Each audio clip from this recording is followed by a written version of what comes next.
Have you ever thought of what happened to the stories that your parents used to tell you as a child? You know, those stories that you're being tucked up into bed and you go, Mum, Dad, tell me a story, make one up. And they do. They just make one up on the spot. And you can remember certain parts of these stories. In fact, you may have had a series of the same character.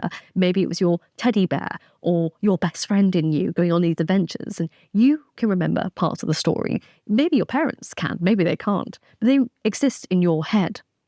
Well, what happens to those stories? Because they exist and they don't exist. They exist in your mind, but they don't exist on paper. You don't have all the elements of the story, but they are part of your story.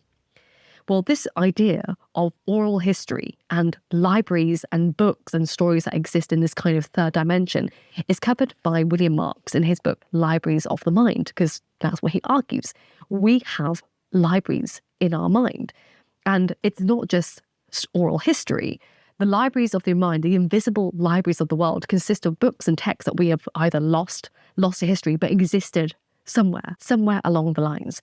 In ancient Greece, in ancient Rome, in ancient Egypt, in ancient China, in ancient Japan, there were stories that were told and they existed and now they don't. Some are lost, some may be fragments under the ground somewhere never to be uncovered. Some are being told again and again and again in different formats.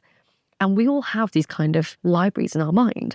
And it can be about the books that we have read, the books that we have forgotten, the books that we can partially remember but not really remember. But not even the books that we've read, the books that we have heard about but never read.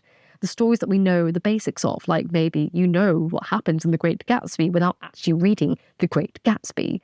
And what I love about this idea, it's a philosophical take on what happens to these invisible, like third dimension concepts of stories and the books that we know of and tales that we tell. And I think he makes the strongest argument I've ever heard for why you should reread books. Because I think a lot of us, myself included, don't reread books because I don't feel like we have the time. There's too much to read. And I don't want to reread a book. And yet, as Mark says, well, when you visit a country, do you know the country?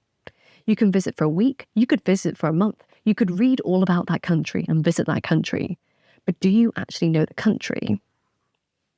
Well, he argues the same for reading a book once. You have an idea of the book, but you haven't really truly explored it until you reread it over and over again. Thank you, Prison Press, for sending me this book for review.